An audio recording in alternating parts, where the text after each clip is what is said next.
నమస్తే BCN news తో మీ ముందున్నది ఆనంద్ రాజ్ కుమార్. ఈనాటి వార్తల ముఖ్యాంశాలు. రాష్ట్ర వ్యాప్తంగా విద్యార్థులకు ఉచిత కంటి అద్దాలు. అనంతపురం జిల్లా ఏపీ మోడల్ స్కూల్లో విద్యార్థులకు ఉచిత కంటి అద్దాల పంపిణీ చేసిన మంత్రి సత్యకుమార్. షష్ఠ షణ్ముఖ క్షేత్రాలలో పర్యటిస్తున్న AP deputy CM Pawan. Palani నుండి తిరుమలకు వచ్చే భక్తులకు రవాణా సౌకర్యంపై దృష్టి పెడతామని వెల్లడి. పిడుగురాళ్ల మున్సిపల్ ఉప ఎన్నికల్లో టీడీపీ దౌర్జన్యాలు. కౌన్సిలర్లను కిడ్నాప్ చేసి బెదిరిస్తున్నారంటూ మాజీ ఎమ్మెల్యే కాసు మహేష్ రెడ్డి ఫైర్. రాష్ట్రంలో రెడ్ బుక్ రాజ్యాంగం నడుస్తుంది. తప్పుడు కేసులతో వంశీపై వేధింపులకు పాల్పడుతున్నారని వైసీపీ రాష్ట్ర అధికార ప్రతినిధి వేల్పుల రవికుమార్ ఆగ్రహం. కేంద్ర సహకారంతో రాష్ట్ర వ్యాప్తంగా ఉచిత కంటి అద్దాలు పంపిణీ చేస్తున్నామని వైద్య ఆరోగ్య శాఖ మంత్రి సత్యకుమార్ యాదవ్ తెలిపారు. రాష్ట్ర వ్యాప్తంగా కంటి చూపుతో ఇబ్బందులు పడుతున్న 20 లక్షల మంది విద్యార్థులకు పరీక్షలు నిర్వహించగా వారిలో 90,000 మంది విద్యార్థులకు కంటి అద్దాలు అవసరమని గుర్తించామన్నారు. వారందరికీ కంటి అద్దాలు పంపిణీ చేస్తున్నట్లు వెల్లడించారు. అనంతపురం జిల్లా గార్లదిన్నె మండలం కేంద్ర ఏపీ మోడల్ స్కూల్లో విద్యార్థులకు ఉచిత కంటి అద్దాల పంపిణీ కార్యక్రమం నిర్వహించారు. ఈ కార్యక్రమంలో మంత్రి సత్యకుమార్, ఎమ్మెల్యే శ్రావణి, జిల్లా అధికారులు పాల్గొన్నారు.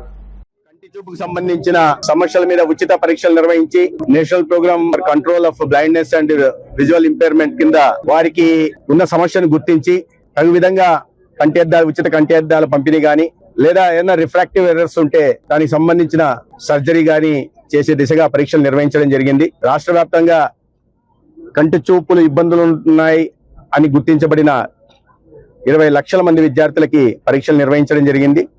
దాంట్లో 90,000 మంది విద్యార్థులకి కంటి అద్దాలు అవసరం ఉందని, ఇతరత్ర చిన్న చిన్న కంటికి సంబంధించిన ఇబ్బందులు ఉన్నాయని గుర్తించడం జరిగింది. 90,000 మందికి ఇవాళ ఉచితంగా ప్రభుత్వ పాఠశాలలకి వెళ్లి ఉచితంగా కంటి అద్దాల పంపిణీ చేయడం జరుగుతా ఉంది. అనంతపురం జిల్లాలో కూడా 3,000 మంది ఈ విధంగా విద్యార్థులు గుర్తించబడ్డారు.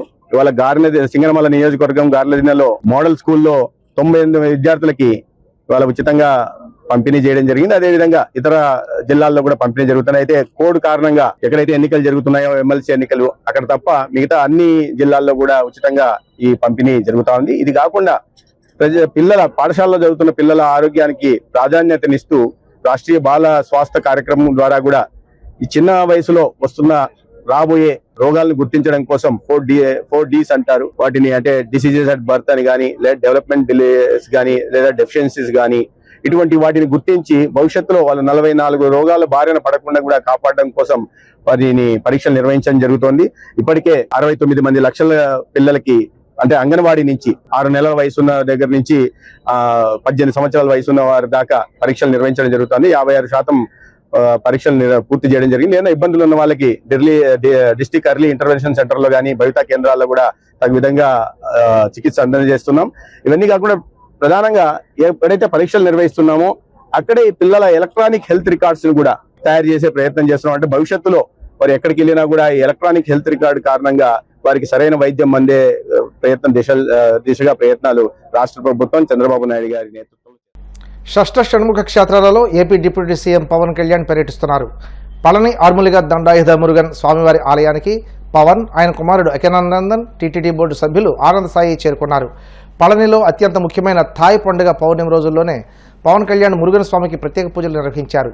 ఈ సందర్భంగా ఆయన మాట్లాడుతూ పళని నుండి భక్తులకు రవాణా సౌకర్యంపై దృష్టి పెడతామన్నారు. ఈ విషయాన్ని సీఎం చంద్రబాబుకి తెలియజేస్తానని, కేబినెట్ దృష్టికి తీసుకువెళ్తానని అన్నారు. మహారాష్ట్రలో పర్యటించినప్పుడు కూడా అక్కడి నుండి తిరుపతి రావడానికి ప్రత్యేక రైలు వేయాలని అక్కడ ప్రజాప్రతినిధులు తనను కోరారని, ఈ విషయాన్ని ఇప్పటికే కేంద్ర రైల్వే శాఖ మంత్రి అశ్విని వైష్ణవ్ దృష్టికి తీసుకువెళ్లినట్లు వెల్లడించారు. పల్నాడు జిల్లా పిడుగురాళ్ల మున్సిపాలిటీలో వైస్ చైర్మన్ ఎన్నిక నేపథ్యంలో తెలుగుదేశం పార్టీ పోలీసుల దండుతో అరాచకాలకు పాల్పడుతుందని వైసీపీ మాజీ ఎమ్మెల్యే కాసు మహేష్ రెడ్డి మండిపడ్డారు. నరసరావుపేటలో ఆయన మీడియాతో మాట్లాడుతూ వైసీపీ కౌన్సిలర్లను కిడ్నాప్ చేయడం, బెదిరించడం ద్వారా ఈ నెల 17న జరగబోయే ఉప ఎన్నికను అపహాస్యం చేసేలా వ్యవహరిస్తున్నారని ఆగ్రహం వ్యక్తం చేశారు. మొట్టమొదటిసారి వెనుకబడిన పల్నాడు జిల్లాను చేయటమే కాదు, పల్నాడు జిల్లాకు మెడికల్ కాలేజ్ పిడుగురాళ్ల మున్సిపాలిటీకి దగ్గర సమీపాన్న శాంక్షన్ చేయటం, అది దాదాపు 80% పనులు పూర్తవటం, అలా అనేక బైపాస్ రోడ్డు పూర్తి చేయటం, రోడ్డు వెడల్పు చేయటం, ఇల్లు లేని వాళ్ళకి పట్టాలు ఇవ్వటం, మొట్టమొదటిసారి తాగునీరు శుద్ధి చేసిన కృష్ణా నీళ్లని 75 సంవత్సరాల స్వతంత్ర భారతదేశ చరిత్రలో పిడుగురాళ్ల మున్సిపాలిటీకి అందించాం జగన్మోహన్ రెడ్డి గారు ముఖ్యమంత్రిగా ఉన్నారు. మరి ఈ కోణంలో పిడుగురాళ్ల మున్సిపాలిటీ 33 వార్డులు ఉంటే చైర్మన్గా సుబ్బారావు గారిని ఆర్యవైశ్యుడిని, వైస్ చైర్మన్లు కూడా ఓసీలు వస్తే ఒక దాంట్లో ముక్కంటి గారు ఎస్సీ, ఒక దాంట్లో జిలానీ ముస్లింని నామినేట్ చేశాం ఆ రోజు కౌన్సిలర్స్ నుంచి. దురదృష్టకరం, ఎలక్షన్ అయిన తర్వాత మొన్న జనరల్ బాడీ అయిపోయిన తర్వాత, జనరల్ ఎలక్షన్స్ అయిన తర్వాత మన వైస్ చైర్మన్ ముక్కంటి గారు చనిపోవటం, అది ఖాళీ రావటం అందరికీ తెలిసిన విషయమే. పోయిన నెలలో ఎలక్షన్ పిలిచారు ఎలక్షన్ కమిషన్. 33 కౌన్సిలర్స్ లో 32 మంది వైఎస్ఆర్సీపీకే ఉన్నారు, ఒక తెలుగుదేశం మారారు ఎలక్షన్ ముందు. ఈ 32 మంది కూడా మాతోనే ఉన్నారు. మరి అటువంటి తరుణంలో ఈరోజు పిడుగురాళ్ల మున్సిపాలిటీకి పోయిన నెలలో వైస్ చైర్మన్ ఎన్నిక వస్తే 33 కౌన్సిలర్స్లో 32 మంది వైఎస్ఆర్ కుంటే అవలీలగా జరగాల్సిన ఎన్నిక. కానీ ఆ రోజున కౌన్సిలర్స్ అందరూ వైస్ చైర్మన్ ఎన్నుకోవడానికి పోతే అధికారులను బెదిరించి వాళ్ళ చేత పోస్ట్పోన్ చేయించారు ఎన్నికని.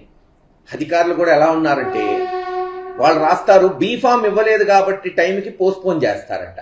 బీఫామ్ ఇవ్వకపోతే నామినేషన్ క్యాండిడేట్ ఇండిపెండెంట్ అవుతాడు, బీఫామ్ ఇవ్వకపోతే ఎలక్షన్ పోస్ట్పోన్ చేయాలని లేదు. అంటే వాళ్ళకి రాయటం కూడా చేతకాల ఎందుకు పోస్ట్పోన్ చేస్తున్నాం అనేది. దాన్ని బట్టి అర్థమవుతుంది ఎలా ఒత్తిడి ఉంది తెలుగుదేశం నాయకుల గురించి స్థానిక ఎమ్మెల్యే ఎరపతినేని శ్రీనివాసరావు గారి దగ్గర నుంచి. మరుసటి రోజు చేశారు.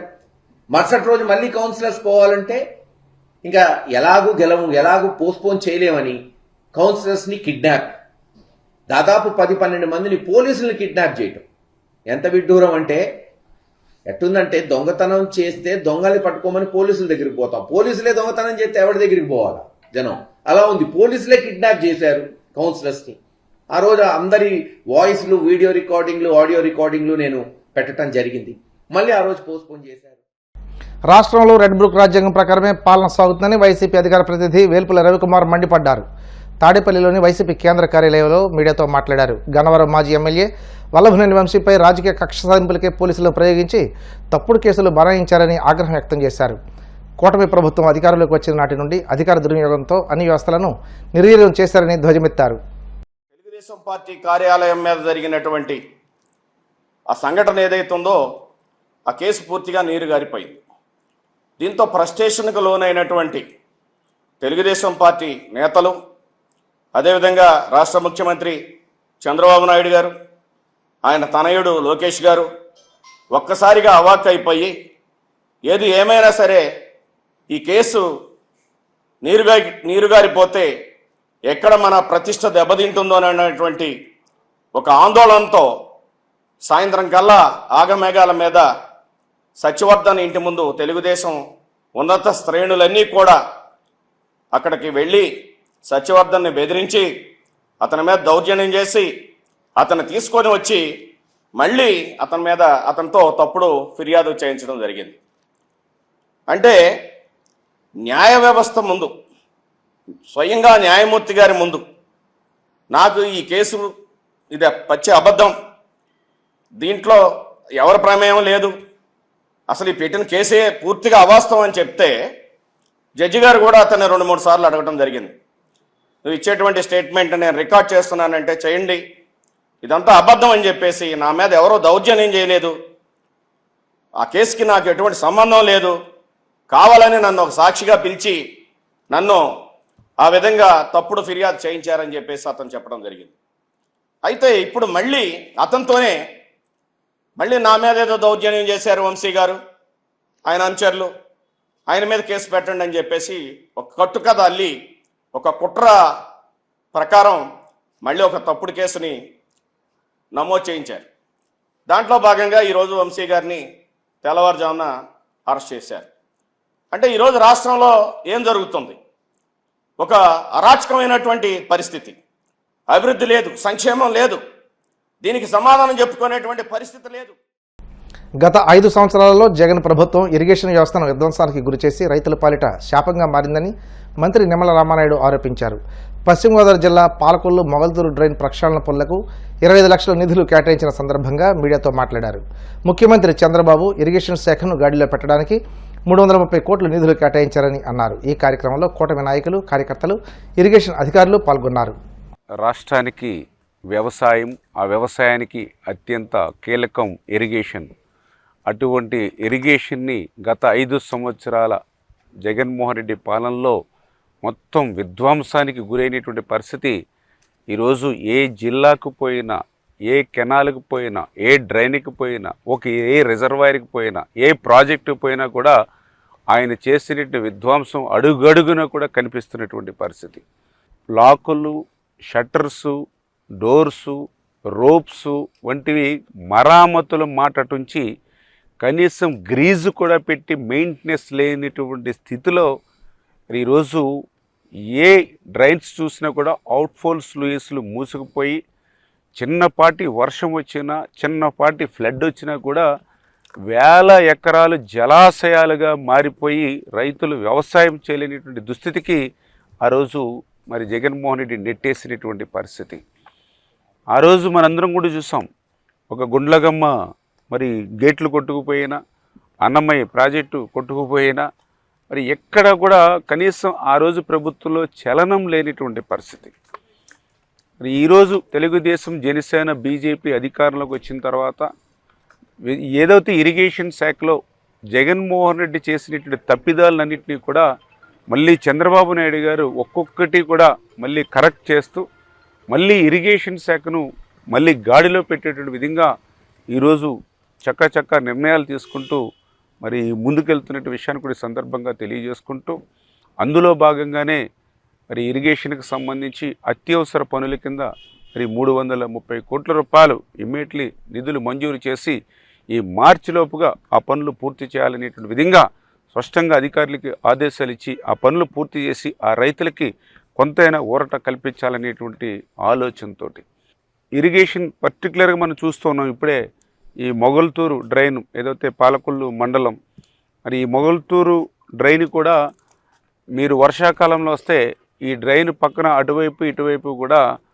మరి వేల ఎకరాలు సారవా పంట ఊడ్చడం మానేశారు గత 4-5 సంవత్సరాల నుంచి. మళ్ళీ దాలవా పంట ఊడ్చుకుందామని అంటే సారవా పంట వదిలేయడంతో మళ్ళీ అక్కడ గొరబడెక్క పెరిగి మళ్ళీ పెద్ద పెద్ద ఏదైతే కలుపు భారీగా పెరిగిపోయి దాన్ని క్లీన్ చేయడానికి కూడా ఇబ్బంది అయినటువంటి పరిస్థితిలో రైతులు తీవ్రమైన ఇబ్బందులు.